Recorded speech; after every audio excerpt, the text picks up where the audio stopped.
Guys আজকে অনেকটা জায়গায় আইছি। ঝাল টক মিষ্টি আকর্ষণ করছি সবাই দৃষ্টি। দেশি বিদেশি মুরগি এবার হবে রোস্ট। সেই দেখে কিছু পাবলিক আমায় নিয়ে উল্টাপাল্টা করবে পোস্ট। আসসালামু আলাইকুম গাইস, আজকে আমি আপনাদেরকে পরিচয় করাবো এক দুর্লভ প্রজাতির ব্লগারের সাথে, যে মনে করেন যে কিছু মনে রাখতে পারে না, শুধু গাইস গাইস করে। তো চলেন তার কয়েকটা ভিডিও দেখে আসি। এই সময় কম, শুরু করো। গাইস আজকে অনেকটা জায়গায় আইছি। মানে পুলিশের পোশাক ভাড়া কইরাই না ভিডিও করতেছে, কেমন কন্টেন্ট ক্রিয়েটর। চিন্তা করা যায় কেমন কন্টেন্ট ক্রিয়েটর গাইস, চিন্তা করা যায়। গাইস ওই যে দেখেন কেমনে হাঁস নিয়ে আইতাছে। এই প্রথমবার হাঁস দেখলাম, বাপের জন্মেও তো হাঁস দেখি নাই। আর আপনি যদি হাঁস না দেখাই দেন তাহলে তো দেখতেই পারতাম না হাঁস।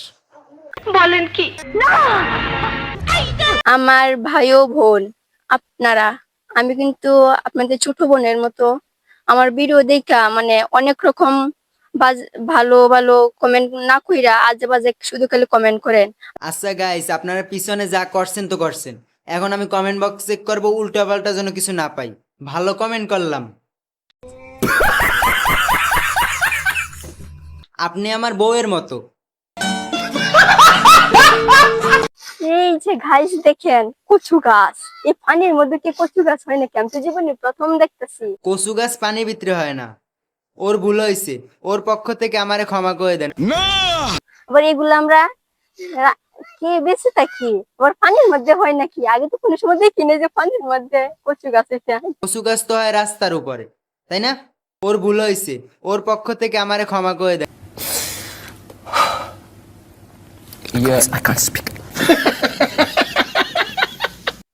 ধানকে, এই ধান থেকে চাল হয়, আর এই চাল থেকে ভাত হয়, আর এই ভাত খেয়ে আমরা বেঁচে থাকি। আমি তো জানতামই না যে আমি ভাত খেয়ে বেঁচে থাকি। আমাকে জানানোর জন্য আপনাকে অসংখ্য ধন্যবাদ। মানে